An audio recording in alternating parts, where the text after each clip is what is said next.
If you're a regular here on Warpaths of Europe, you know we dig into the techniques that defined survival across the toughest fronts of the 20th century.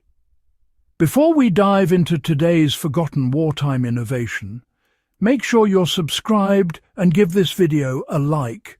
It helps the channel grow and keeps these deep explorations coming. Now, let's get straight into the method that saved more fuel than many modern stoves can manage, the wartime haybox cooker.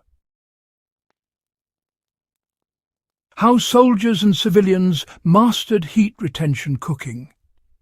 During the Second World War, both armies and households faced crippling shortages of coal, wood, and later kerosene. The answer was a simple but incredibly effective method that had been used for centuries, then perfected during the war, retaining heat inside an insulated container so well that food continued cooking long after the fire was out. Civilians across Britain, Germany and Scandinavia built makeshift haybox cookers using whatever they had: wood crates, metal tins, flour sacks, stuffed tightly with hay, wool scraps, or even shredded newspaper.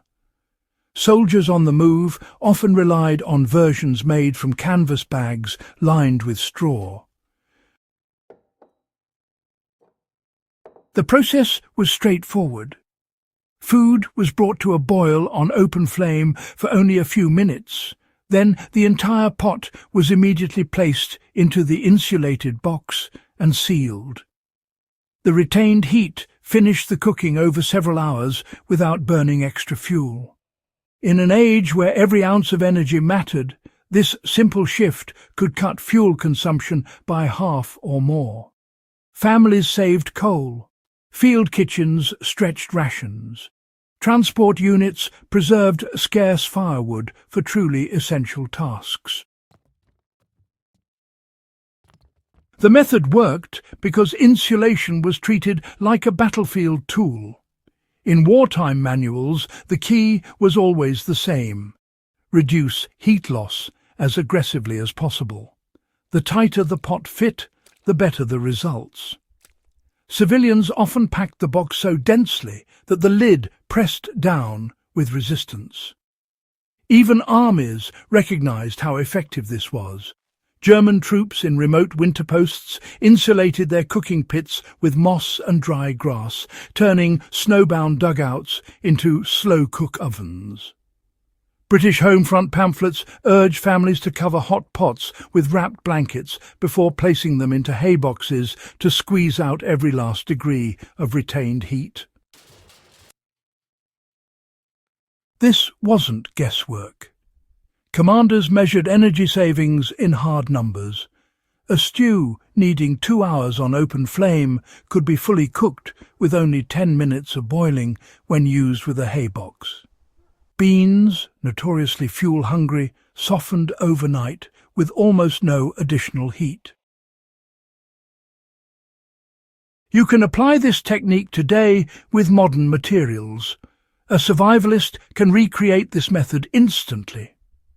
A thick cooler becomes a ready-made haybox if you pack the empty space around your pot with towels or clothing. A metal pot placed in a blanket-lined backpack works exactly like the wartime canvas versions used by German and Finnish troops during long marches. In a homestead setting, a wooden crate stuffed with sawdust performs better than most wartime setups, because the material is finer and traps heat more consistently. For preppers or off-grid cooks, this becomes a strategic tool. Cook beans, rice, stews, or tough cuts of meat while using almost no firewood or gas. This forgotten trick deserves its place in any modern survival toolkit. The brilliance of the haybox cooker is its simplicity. It requires no electricity, no moving parts, and it turns minimal fuel into maximum output, exactly what made it indispensable during the harshest wartime years. Use it during power outages, long hikes, or any scenario where conserving resources is essential. If you found this useful and want more deep historical techniques that still hold real value today, subscribe to Warpaths of Europe and share this video with fellow history enthusiasts.